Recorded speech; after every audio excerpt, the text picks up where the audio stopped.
Alright, so I wanted to go over my current setup on this SCX24 Axial truck. I've tried a few different things on this truck and really kind of obsessed over the best way to set it up. I guess I'll start with the body. Well, before I get too far ahead of myself, the nice thing about this setup is that it didn't cost me any money. The only kind of money I put into this truck is on those tires. I put some Patagonia tires on it, which are doing okay for now, running them without the foams. But anyways, the body itself is where I'm going to start. And as you can see in the front, I've cut away the front and sanded it clean. And on the back, I've just sanded it as far as I need to for a perfect fit. The front I'd cut before I did this long wheelbase swap, and so it doesn't really match up, but it gives me plenty of clearance there. That's max, and then droop is like that, so plenty of room there. The other side is the same.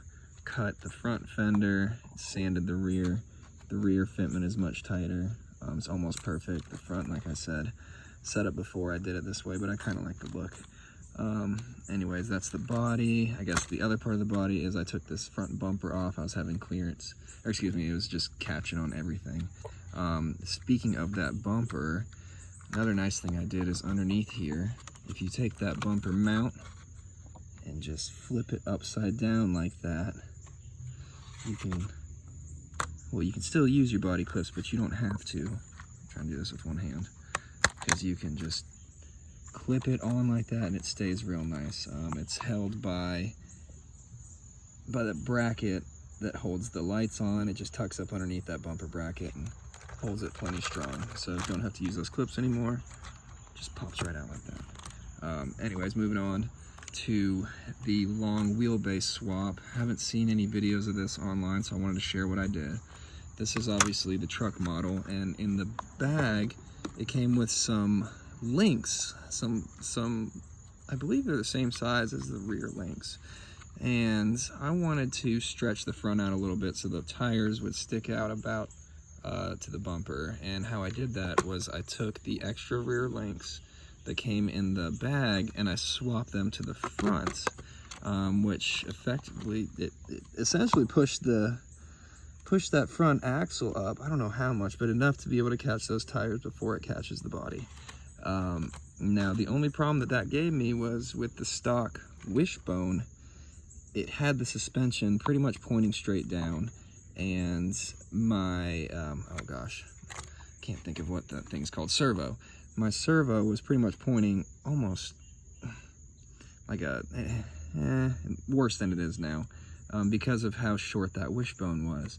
So I looked and I found some of the shorter links in the bag, and it's gonna be really hard to see on here.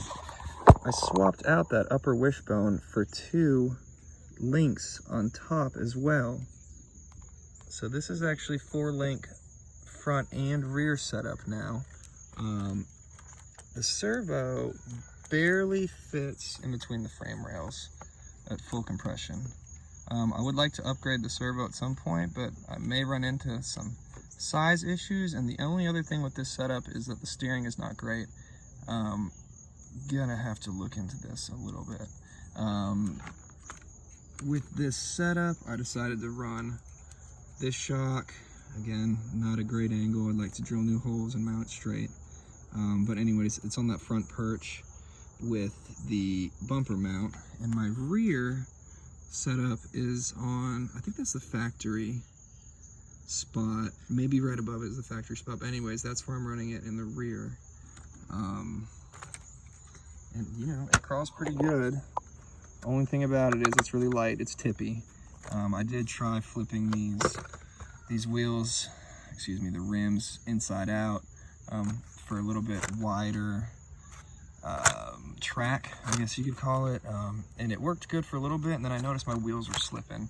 I thought that my diffs were going bad, but it was just the fact that the rim was spinning on the axle, or whatever the correct term for that is. So anyways, that's my current setup here. Works pretty good. A little bit taller than factory in the front, pretty much factory in the rear. Kind of gives it like that trophy truck look, which I really like. It's not squatted, has a purpose. I'm just kidding. It just turned out that way, don't hate me.